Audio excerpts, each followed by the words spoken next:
पश्चिम भारत के एक छोटे से राज्य में धर्मराज नामक एक बुद्धिमान और न्यायप्रिय राजा रहता था। उसकी प्रजा के मन में उसके लिए बहुत श्रद्धा और आदर था। राजा धर्मराज बहुत लंबा, ऊंचा और रूपवान था। उसके सिर के बाल काले और घने थे, जिन्हें उनका दास नाई भोलू ही काटता था। भोलू यह काम कई वर्षों से कर रहा था और अपने शाही हज्जाम होने का उसे बहुत गर्व था। पर भोलू को एक बात का बहुत ध्यान रखना पड़ता था।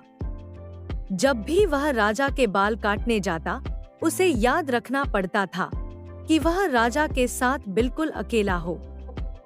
उस समय किसी का भी शाही कमरे में आना सख्त मना था। बात दरअसल यह थी कि भोलू राजा के बारे में एक राज जानता था। राजा के सिर के दोनों तरफ दो छोटे छोटे सींग उग रहे हैं। यह बात सिर्फ राजा और उसका नाई जानते थे। जब भोलू ने पहली बार यह नजारा देखा तो वह भौंचक्का रह गया। लेकिन उसने राजा से वादा किया कि इस बात का जिक्र वह कभी किसी से नहीं करेगा। महाराज, आप निश्चिंत रहें, भोलू राजा से बोला। आपका यह राज मेरे पास सुरक्षित है।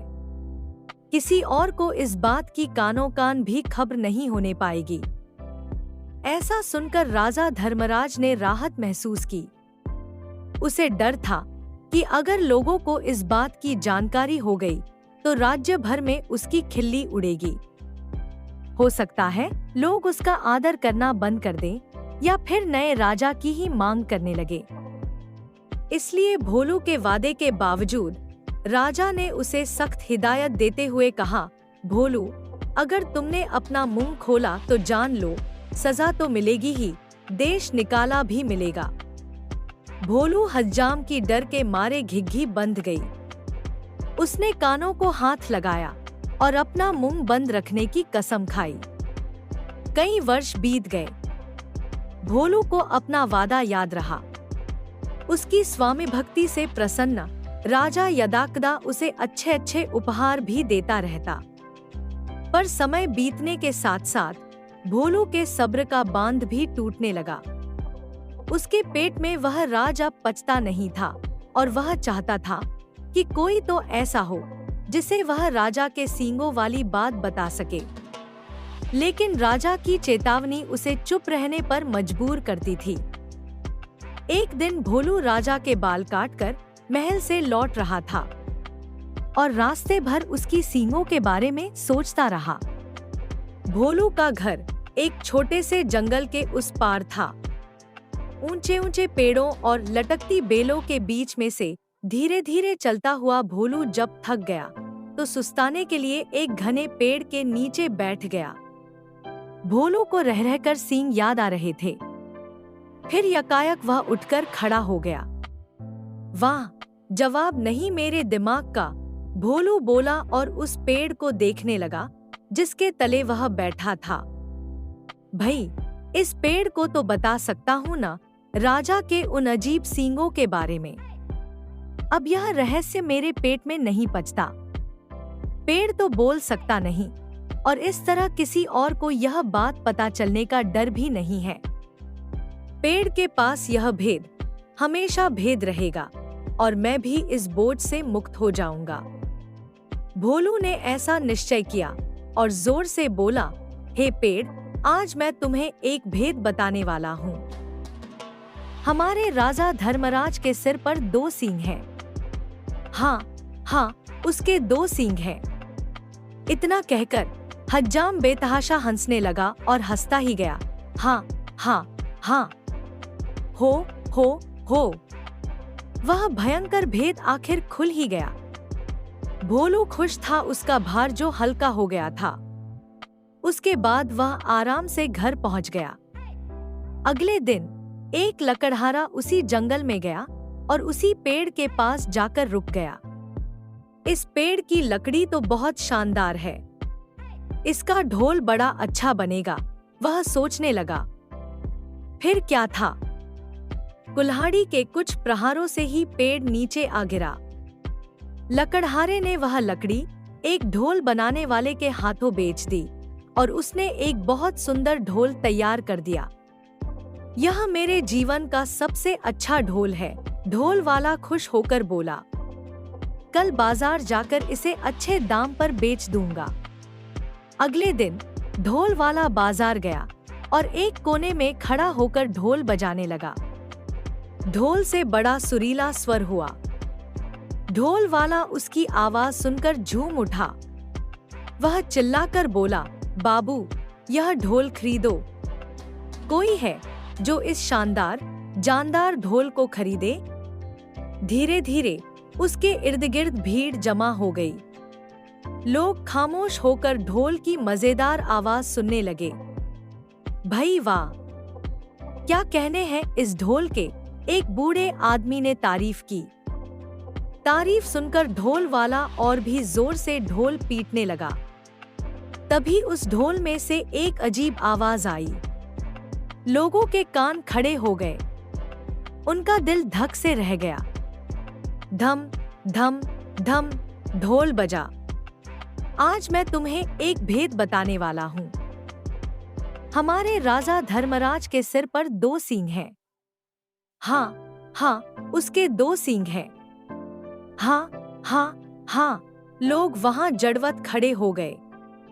उन्हें अपने कानों पर विश्वास नहीं हो रहा था। ढोल वाला फिर ढोल पीटने लगा और फिर वही आवाज निकली। वह बहुत हैरान और शर्मिंदा हुआ। आखिर एक ढोल यह सब कैसे बोलने लगा? देखते ही देखते लोगों का तांता लग गया। और फिर कितना मजाक और कितने ताने। उफ! हमारे राजा के 2 सींग, हमारे राजा के 2 सींग। लोग तो जैसे गाना गाने लगे। जब राजा धर्मराज ने यह सुना तो दुखी भी हुआ और नाराज भी। गुस्से से उसका चेहरा तमतमा उठा और वह गरजते हुए बोला, उस ढोल वाले को पकड़कर यहाँ ले आओ। राजा के सैनिकों ने शीघ्र ही उसे पकड़ा और राजा के समक्ष प्रस्तुत किया। ढोल वाला डर के मारे कांप रहा था। बदमाश, तेरी इतनी हिम्मत कि तू मेरी खिल्ली उड़ाए, राजा ने क्रोध से फुंफकारा। भयभीत ढोलवाले ने राजा के पैर पकड़ लिए। महाराज, वह गिड़गिड़ाया, मैंने तो एक लकड़हारे से कुछ लकड़ी खरीदी थी और उसी से यह ढोल बनाया है। मैं बिल्कुल नहीं जानता कि यह ढोल ऐसी बेहुदा बात कैसे बोल रहा है। मुझे क्षमा कर दीजिए महाराज। राजा ने लकड़हारे को बुलाया। जो लकड़ी तुमने ढोल वाले को बेची, वह तुम्हें कहाँ से मिली? लकड़हारे को काटो तो खून नहीं। डरते हुए बोला, जंगल में एक पेड़ से मिली महाराज। तुम्हारी लकड़ी से बना ढोल बोलता कैसे है? राजा धर्मराज ने पूछा। मैं तो खुद हैरान हूँ महाराज, दुविधा में फंसा लकड़हारा बोला। मैं कई वर्षों से लकड़ी काटता और बेचता आया हूँ, पर ऐसा अचंभा पहले न कभी देखा न सुना। अब राजा परेशान। लकड़ी कैसे बोलने लगी? राजा और उसके दरबारी निरुत्तर थे। पर राजा धर्मराज ने भी ठान लिया कि इस घर के भेदी का पता लगाकर ही छोड़ेगा। वह सोचने लगा, उसके अलावा सिर्फ एक ही व्यक्ति यह भेद जानता था और वह था भोलू नाई। पर भोलू तो इतना निष्ठावान है कि इतने सालों बाद भी उसने अपने मुंह को ताला लगाए रखा है। नहीं नहीं, भोलू ऐसा नहीं कर सकता। फिर भी उसने एक बार भोलू को बुला भेजा। भोलू को जल्दी से हमारे सामने पेश करो, वह अपने सैनिकों से बोला। भोलू नाई आया, ऊपर से नीचे तक थरथराता हुआ। भोलू, एक तुम ही हो जिसे मेरा भेद पता था। तुमने और किसे बताया? सच उगल दो, वरना सजा पाओगे। महाराज, डर से भोलू हकलाने लगा। आप तो जानते ही हैं, मैंने कितने वर्षों से अपना मुंह बंद रखा, पर मेरे लिए यह बात छुपानी मुश्किल हो रही थी। मैं चाहता था कि कोई तो हो जिसे मैं ये राज बता सकूं। बोलते बोलते भोलू रुक गया और सिर झुकाकर खड़ा रहा। बोलते रहो। फिर क्या हुआ? राजा धर्मराज रुखाई से बोला। भोलू धीरे धीरे फिर बोलने लगा। एक दिन जब मैं जंगल के रास्ते से घर लौट रहा था, मैं आराम करने एक पेड़ के नीचे बैठ गया। बस आपके बाल तब काट कर ही आ रहा था और उन सींगों के बारे में भी सोच रहा था। काश मैं उनके बारे में किसी से बात कर पाता। आखिर मैं भी इंसान हूँ। तभी मेरे दिमाग में एक बात आई और मैं पेड़ को यह राज बताकर हल्का हो गया। सोचा कि पेड़ को बताने से क्या नुकसान? क्या मालूम था कि इसकी लकड़ी ही बोल पड़ेगी। अब समझा, बुद्धिमान राजा ने पहेली बूझ ली। वह पेड़ जादुई था, सुन बोल सकता था। इसीलिए उसकी लकड़ी से बने ढोल को जैसे ही पीटा गया, वह बोलने लगा।